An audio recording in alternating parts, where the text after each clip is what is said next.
the rest of the story. Americans are converging in record numbers these days on flea markets, lawn sales, garage sales, sidewalk sales. We all imagine that anything so casually displayed must be a bargain, and sometimes it is. Well, the sidewalk sale is not new. Before our nation was a nation, the earliest immigrants learned barter from Native American Indians. Manhattan Island changed hands that way. Loudon's Register, published in New York in 1792, calls attention to a sidewalk sale going on each noontime in lower New York City. On sunny days, in the shade of a buttonwood tree, there'd be a swap meet attended by 24 or more bargain hunters, and afterwards some would retreat with what they'd bought to the nearby Tontine Coffee House to brag about their acquisitions. On rainy days, some of their trading would move indoors to an upstairs room of the Tontine, but most days it was an outdoor sidewalk sale, and it grew in attendance until the bartering became a kind of auction. By 1817, the shoppers were so numerous that they outgrew the shade of the buttonwood tree. They decided each shopper should chip in $25, with which they would rent some indoor space for their burgeoning business, and suddenly it was no longer a sidewalk sale.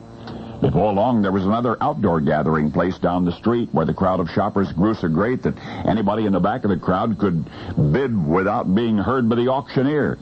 Some days more than 500 would assemble, so some would enter curbside buildings and they would wave from high windows, thus to get attention to their bidding, and some indeed would wear brightly colored caps or other ridiculous garments to get attention, or they would relay their bids through friends down on the street with hand signals. It was a noisy scene, with all of the gesticulation and shouting. But this sidewalk sale went on fair weather and foul for many years. Now, these were people of means looking for bargains.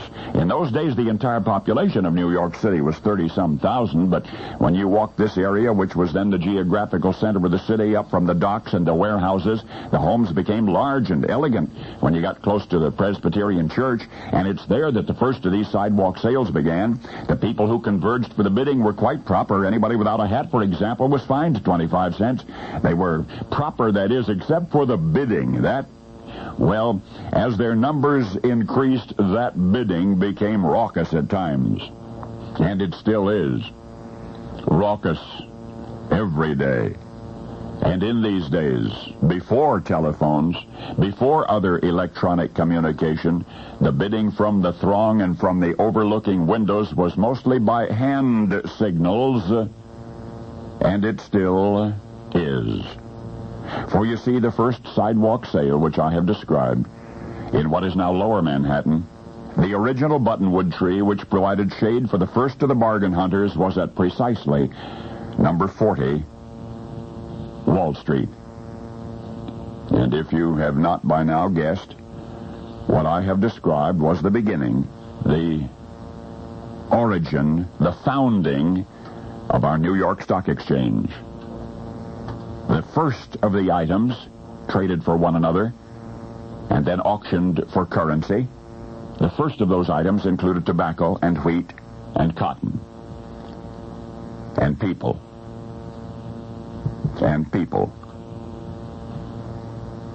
For you see, among those items auctioned on Wall Street less than 200 years ago, so plentiful that they brought the lowest prices, were slaves.